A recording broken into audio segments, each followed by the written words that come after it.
Good morning, everyone. Good morning. Hope you all are doing great and having a fabulous Thursday. As I get myself ready, time just goes by so quickly. Hopefully, everyone is having a fantastic Thursday. I'm here in North Carolina. It's a little bit windy, but hopefully, you are safe wherever you are.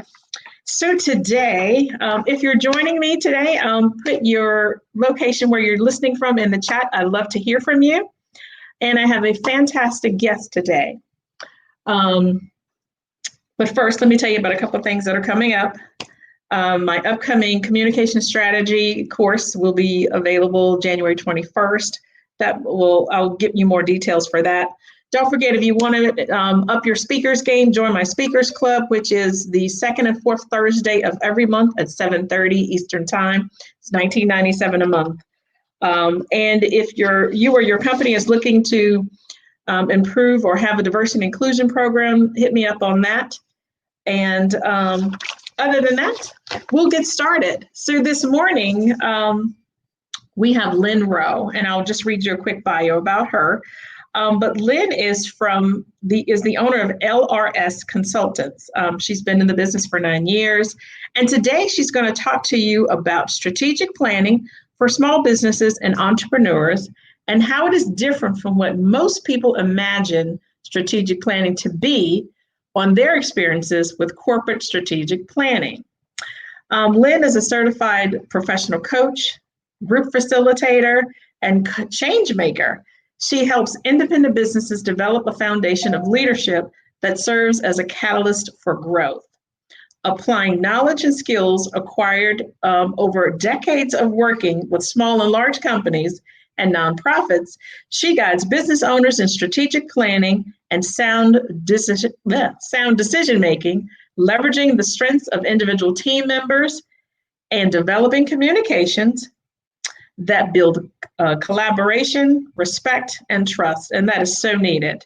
Lynn provides her clients with the tools to become outstanding leaders, focused on transforming their businesses for the future and serving as a positive force in their communities. So let's welcome Lynn to the show. Good morning, Lynn. How are you? Good to see you. Good to see you. So glad that you could join me this morning. I've let people know who you are and given them a brief bio. So let's kick it off by having you just tell us a little bit more about you. So I am a business coach, and I work with many small business owners. And when I say small, I mean some of them are just starting out their businesses, but some of them have bigger businesses, $6 to $12 million in revenue. So it runs the gamut of all of the small business sizes that are there. And I really focus with the leaders on how to lead their business. How do you lead your business to success? And with that in mind, as a small business owner, success in my mind is that you can live the lifestyle that you want, and your business is supporting you. So it's different from corporate because, in corporate, it's all about the business has to grow. What's the best thing for the business? But that's not necessarily the right thing for a small business owner. So when you're planning, when you're thinking about what you're going to do at any point in the future, you have to think about, is this the right thing for the business? And is this the right thing for me? Right. Very, very true. Yeah. Oftentimes, when people start a small business, coming from corporate particularly, because that's what my specialty is, people think that it's the same thing. And it really isn't. I mean, you are the CEO of every department that you had in corporate. And so you really have to think differently. But oftentimes people get hung or stuck because it's challenging for them to shift or pivot to a different process. So yeah, definitely. The problem is that now as the owner, you have to make all the decisions. In corporate, you'd come to a point, you'd make a few decisions, and then it would be out of your hands. Whatever happens next, it's not your responsibility. But as a business owner, everything is your responsibility. Right, absolutely. Yeah. So you indicated, Lynn, that you've been in business for 9 years, I believe. That correct? Yes, that's correct. Yeah. So tell the audience, how you got started and what was the transition of going into business for yourself? So I started in corporate. I worked many years doing marketing research, and I worked for some major corporations, and I worked for some small market research companies. And in the small market research company, one of them in particular, I came in when they had 5 employees. It was really little. And while I was there for the few years I was there, we grew that business to 80 employees. So I had, as a VP, I really had a major impact on growing that business. So that was kind of the first business that I grew. And then as my kids were little, I became a consultant and did market research consulting for many, many years while my kids were young. So that was the second business that I grew. Then I left that and started a third business. I started an after-school enrichment program in my school district, where we offered enrichment classes to the students. And that turned out to be a win. Everybody loved it. You know, the school board was happy. And it was a leadership challenge too, because I had to get all these people on board. But the school board was happy. The superintendent of schools agreed and was happy. The principals of 3 different schools, all the parents, the teachers, even the custodial staff had to be on board with this idea. And we grew it to about 200 kids and 20 courses running each semester. So it was very successful. While I left that business about 7 years ago, I turned it over to the school district. It was running until COVID. Okay. So I don't know what's going to happen when COVID's done, but right now it's not running. Okay. So that was kind of the third business I grew. And now this is the fourth business that I've been working on. So I have a lot of personal experience growing smaller businesses. Okay. But I also have all that corporate experience as well. So it's a nice mix. And then as a business coach, I've worked with many, many businesses to help them grow their businesses to where they want them to be. And so I gain all that experience in working with them too. So Okay, great. So this is being your fourth business. Tell the listeners what's been maybe a few challenges that you faced in going from business to business. I think this business was the hardest. The ones where I was working with other teams, that was easy. I mean, I had a team to work with, right? It wasn't just all me. Right. The business where I was a consultant, I wasn't trying to really grow it into a big business because I was focused more on my children. So it was a small business. This one's been harder because it's just me. You know, I don't have, well, it's not anymore. I've now got a few people working with me, but it started out just me. And so all of my insecurities and all of my concerns, am I good enough to do this, came out in the very beginning. And I had to overcome all of that and really recognize that, yeah, I do have all the experience. I've been doing this for years. It's just a different way of doing it. But that was hard. That was a hard transition. Yeah, you know, when you start a business, those self-limiting beliefs start to creep in, and self-doubt, and you're thinking, what am I thinking? You know, I was in this nice, comfy corporate job, and why do I want to stress myself out? But you know, you and I both know starting your own business or being your own boss is so much more fulfilling because you're doing it for yourself. Yes, it is, and you know, my mission in life has to do with developing people into being great leaders. And I have focused that on developing leaders of businesses because, and the reason I love working with small businesses is that I can see that ripple effect. You know, I can see this business is hiring 3 more people. And, you know, the effect that that's having on those families and the effect that that's having on the community. And I couldn't see that when I was working with people in corporate, in leadership in corporate, you know, helping them lead their teams. I could see a little difference, you know, I could see how it affected the team, but I couldn't see how it affected the bottom line.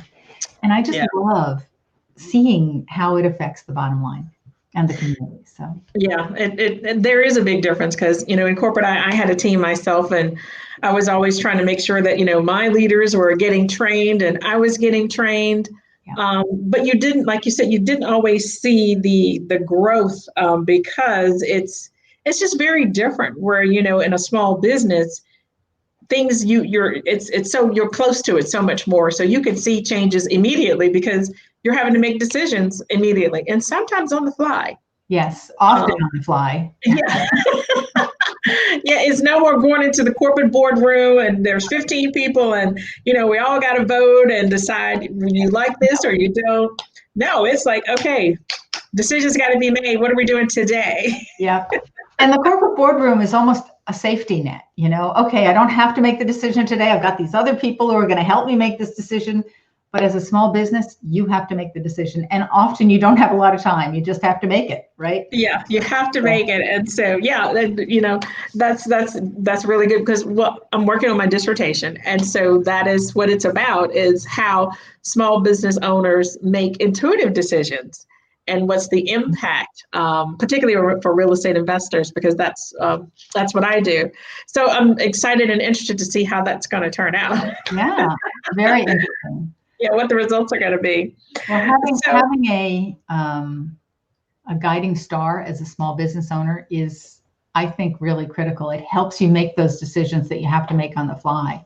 And Right. when I say a guiding star, it's your vision for your business and your life and how they're going to integrate. And Yes. And you have to be making decisions all the time. But if you keep in mind, this is what I'm building, and this is how I want my life to be, while I'm building it, it helps you make better decisions. Yeah, it does. It does. So, Lynn, for the listeners and people that may be small business owners, what would you say, what is the one thing that they should do to get prepared or since they're a solopreneur, could be, or it could be a partnership, but what's one of the couple of things they could do to start preparing for their strategic planning? Because it is Q4. It is. It's time to get ready for 2021. It's hard to believe. So what are some of the things they can start doing now to get prepared for that?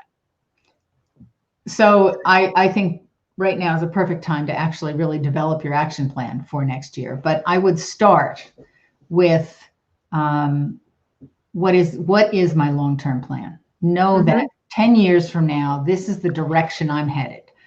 Right. And, you can't say it's going to be this big, it's going to have this many employees.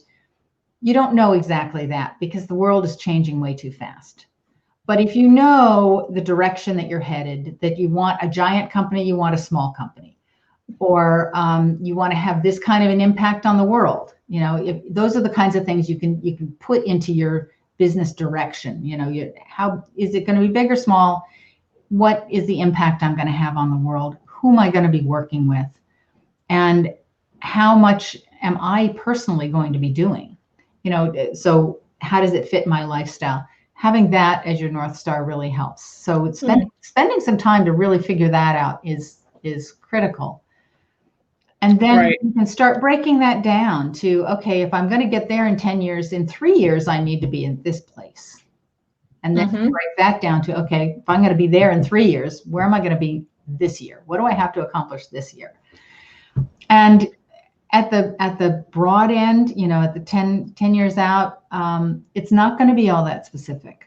If you know the direction you're going, you can probably have 100 different ways that you could get there and still achieve those results. But when you come down to what am I doing this year? What am I doing this quarter? That needs to be very specific. And you need to make your goals for each quarter measurable so you know exactly when you've achieved it. I often see people with goals of, well, I'm going to increase the number of people I connect with. Okay, how do you know you've done it? I mean, does increase mean one person, or does it mean 500 people? I don't know, right? So having very specific goals at that point that tell you, yes, I did it, or no, I didn't do it, is critical. So it kind of goes from that really broad down to what exactly do I have to do? And because your broad 10-year projection is broad and there's 100 ways you can get there, when something like COVID comes along, or let's say the roof falls in on your store, or somebody in the house gets sick, somebody in the family gets sick, you can shift. If you're still headed towards that same direction and you can still achieve the goal you're after, you're just going to go at it from a different way. Right. So this year, the people who knew where they were headed and kept that in mind and said, oh, well, I'm still going there. I'm just going to get there differently. I'm going to take a different road to get there. They didn't panic when COVID came along. They were like, okay, just doing it a different way. Yep, exactly. So have you found that, people are now saying, I'm just doing it a different way. Have you found that maybe that's changed a little bit now that we are still in COVID? What are you hearing from your clients now? I think most of them are now saying, okay, you know what? In some ways, this is even better. Many of my clients have done better through COVID than they did before. A few of them with storefronts have not, but they're coming back just fine. But many of my clients are doing better than before, and they're recognizing that they were forced to try something new, and it's working. It's working better than their same old, same old. Right. Yeah. Sometimes that's a good thing. Yeah, sometimes change is good. We all don't always like change, but sometimes it really is good. So what would be one piece of advice you would give to our listeners who are, at the point right now of trying to determine, what do I do for 2021? Are you still there? Yeah, I'm still here. Okay. Yeah, something happened with my screen. What do they do for 2021, preparing for this, new year? And they may be feeling like, or they may have, a different sense of feeling of what things may happen, where before maybe they thought, I'll go with the flow. Now they know, okay, we're almost going into a year of still being in COVID. What words of advice would you give to those listeners who are at that point in their career? So I know you all have heard that 8 out of 10 businesses fail, right? Or 9 out of 10 fail if you look further out in time. And I can tell you that almost all business owners that I've met spend more time planning their vacation than they do their business. And when you think about how long it takes you to plan a nice vacation, well, maybe not now in COVID, right? Right. Yeah. Before COVID, how long did you spend planning the vacation? There's where are we going to go? That takes some time to figure out. There's what do we need to take? What are we going to do there? There's a lot of things to plan when you go on vacation. Oh, yeah. Even if it's just going to visit family, you're still figuring out how am I going to get along with my sister-in-law or whatever, right? So I think I read that the average person spends about 15 hours planning their vacation. Wow. Right? Wow. I know, before they work with me, I know very few business owners who spend 5 hours planning the future of their business. So my advice is spend some time.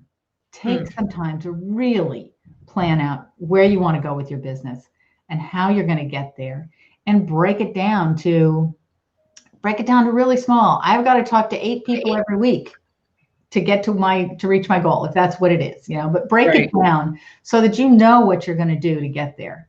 And you're not just thinking, oh gosh, nobody's coming to me. Right.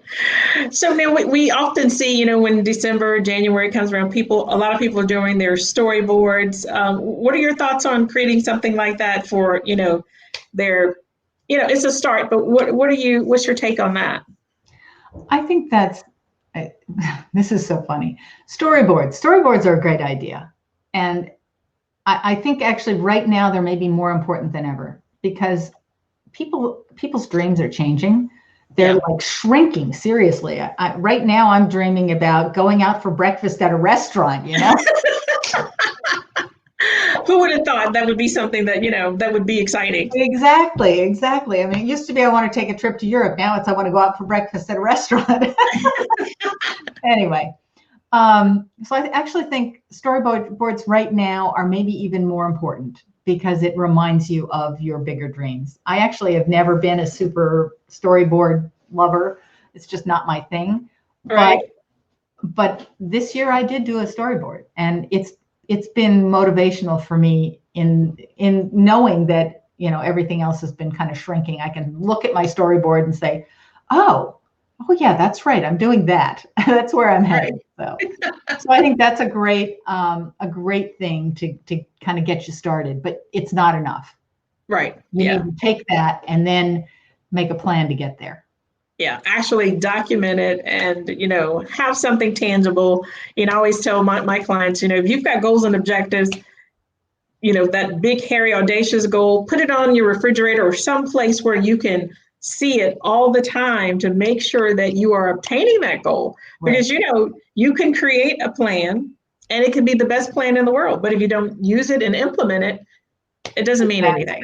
Exactly. And that's why a lot of people get stopped. They don't go small enough with their plan. They don't come down to the little steps they have to take. Right. Exactly. And that's the key. I'm trying to think who it is. Vinny Testaverde. I think that's his name. He's a football player. He has the highest scoring record of anyone ever in football. Wow. And he's a kicker, so he never makes more than 3 points at a time. But over the years, he makes 1 to 3 to maybe 6 points each game he played in. Okay. You add that up over time, and he now has earned more points than anybody else. Because that's amazing. Isn't it? Right? Little steps over a long period of time gets you to where you're going. Yeah, and if he's only getting 3 points and the others who are physically making a touchdown, right, getting 6 points now? Yeah, I guess it is. Yep. So, yeah, that's amazing of how that works. And so if business owners took something that small and put it into practice in their daily operations, it's limitless as to what we can do. And, as business owners, we sometimes, I would just say sometimes we get a little lazy. Yeah, it's easy to get lazy, right? Yes, you don't have a bunch of other people on your team to kind of motivate you. It's easy to get lazy. Yeah, you don't have to worry about, okay, the boss is coming. Let me look busy, because you are the boss. My team is coming in. I guess I better get that thing done to give it to them, right? Right, because you are the boss, you are the team, you are the admin support, your marketing, your finance, your everything. And so sometimes we may just get a little lazy and like, I'm not going to do that today. So what I really strongly recommend that business owners do is figure out 1 or 2 habits that they can put into place that they do every day or every other day. And so that could be, I make 5 phone calls a day. Maybe that's it, right? It could be, I spend 30 minutes on LinkedIn every day. I mean, you have to figure out the right thing for you and your business, right? Right. But come up with a habit that you can do, not one that's like, oh, I should go to the gym for 3 hours a day. Yes, you should, but you're not going to. So why make that habit, right? That's so true. So maybe it's, I'll go for a walk for 10 minutes a day. That's something that's a habit you can actually do. And over time, those things add up. So it's a matter of finding what's 1 or 2 habits that are going to take you in the direction of your goal, because then you don't even have to think about what am I doing. It becomes a habit. Okay, I'm doing this. I'm making my 5 phone calls, or I'm spending my half hour on LinkedIn right now every day. And over time, you just get there without even thinking about it. You're just there. Yep, that's true. It's what we tell our kids. And then as adults, we don't follow our own advice. Exactly. Tell our kids to do homework every day, and then it will pile up. Exactly. Work a little bit on that paper that's got to be written every day, and then you won't have to do it the night before. Exactly. That's what we teach our kids, but for some reason, we don't follow our own advice, but That's right. So Lynn, how can people reach you if they, have questions and want to connect with you? You can reach me at lsrconsultants with an S.com. That's my website. Or you can email me at lynn@lsrconsultants.com. Okay, awesome. So I will put that in the chat so that people can connect with you. Any last words or advice you'd like to give to our listeners today?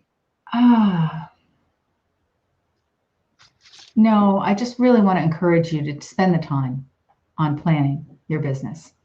And it doesn't mean you have to spend, 6 hours a week, but give yourself a good solid, 4 to 6 hours to just sit down and think about where you're going and how you're going to get there.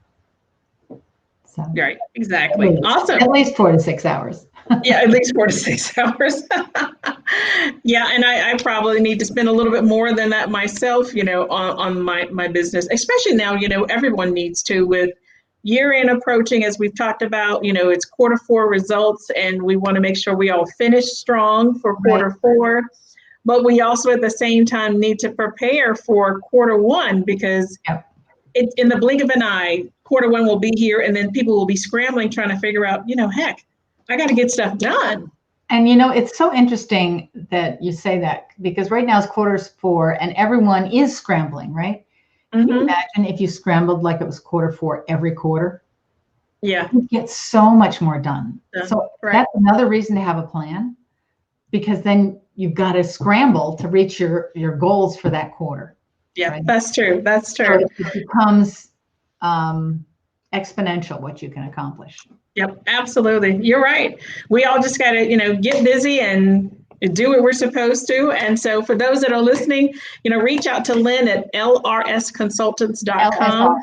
lsrconsultants.com. I've typed it correctly. I just said it. lsrconsultants with an S.com. Reach out to Lynn, and hopefully you all enjoyed the tidbits that she shared with you today around strategic planning, and let's all get prepared for 2021. And we know that holidays are coming, and that's probably what most people are thinking about. It will be different this year. It'll be a COVID holiday, so it will be different. But maybe this is the time where we won't have as many friends and family around us, but maybe we can take some of that quiet time and really focus on planning our 2021 goals and objectives, and figuring out, how we're going to make the next year even stronger than 2020 was or will be. So, Lynn, thank you so much for joining me today. I learned for having me. Oh, absolutely. I learned a lot about you, more about your business, and hopefully we'll get the chance to do this again. So those that are listening, again, don't forget to connect with Lynn at lsrconsultants.com. And thanks for joining. I'm still calling it the Linda Jordan Show until I figure out my catchy name. So I'll see you all next Wednesday at noon. So thanks again, Lynn, and stay on, and we'll chat afterwards.